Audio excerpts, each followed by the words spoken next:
Ketika Venesia dikenal sebagai kota air yang menyajikan pemandangan indah dan romantis, maka tidak demikian dengan Makoko, sebuah pemukiman yang terletak di kawasan Lagos, Nigeria, yang dijuluki sebagai Venesia dari Afrika.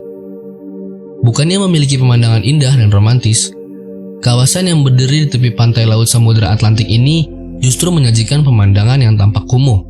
Bahkan, kondisi lingkungan di sekitar pemukiman ini terbilang sangat menyedihkan. Warna air di laguna tampak menghitam dan berminyak, memancarkan bau menyengat dan menggambarkan kondisi air yang tidak sehat. Yang kemudian ditambah dengan limbah dapur yang berserakan di sekitar gubuk-gubuk kayu yang terapung. Dengan demikian dapat disimpulkan bahwa satu-satunya kesamaan antara Makoko dan Venesia adalah bahwa keduanya sama-sama identik dengan air. Makoko merupakan pemukiman nelayan informal yang tidak memiliki catatan sensus resmi. Karena itu, tidak ada catatan pasti mengenai jumlah penduduk di kawasan ini.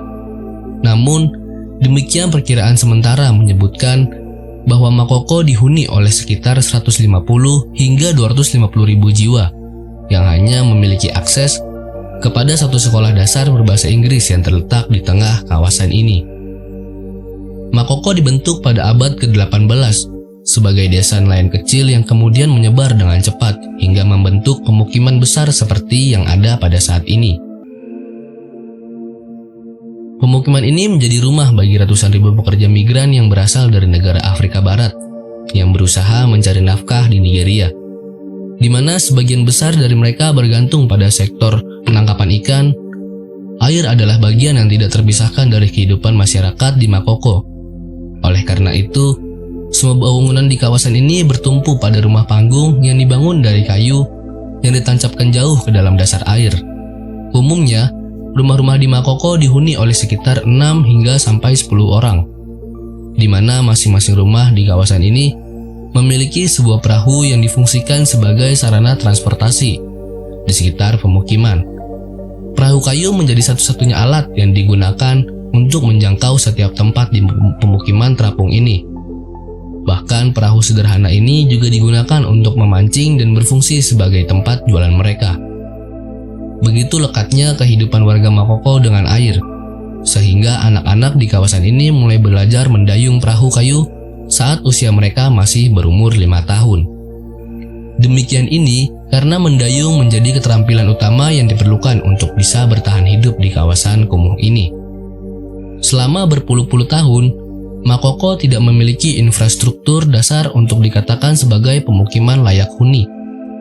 Pemukiman ini bahkan tidak memiliki akses fasilitas dasar seperti air minum bersih, listrik, serta pembuangan limbah, sehingga membuatnya rentan terhadap bahaya lingkungan serta kesehatan mereka.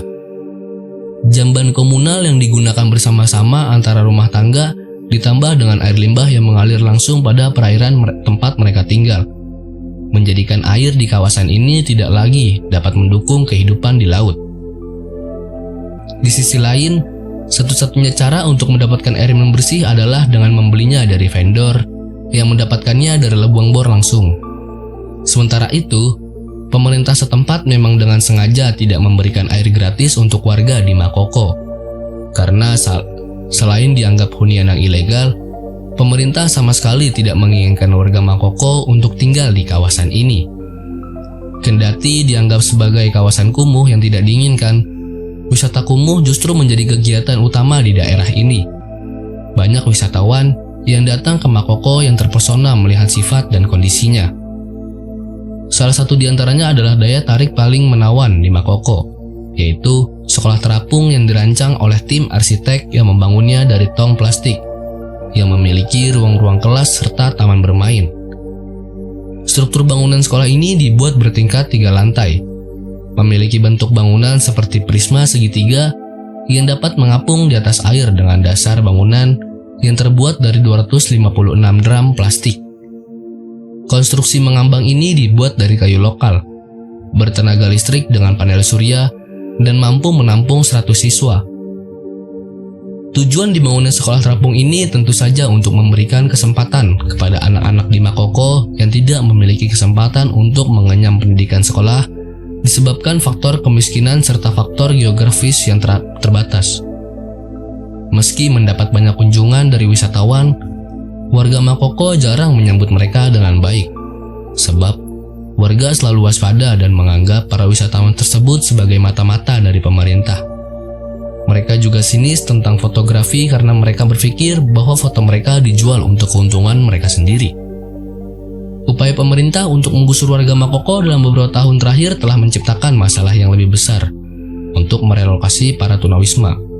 Sebab warga percaya bahwa Makoko adalah satu-satunya budaya mereka dan karenanya harus dilestarikan oleh pemerintahan. Perlakuan pemerintah terhadap warga Makoko menambah daftar kegagalan mereka dalam membangun kota Lagos. Pemerintah yang telah lama menginginkan Lagos menjadi kota raksasa megah yang dibangun di pinggir laut dengan gedung-gedung tinggi serta kehidupan pinggir laut yang makmur dan tertata. Kenyataannya berakhir dengan menyajikan kehidupan di pinggir laut yang kumuh, berpolusi tinggi, dan sistem lalu lintas yang sangat berantakan.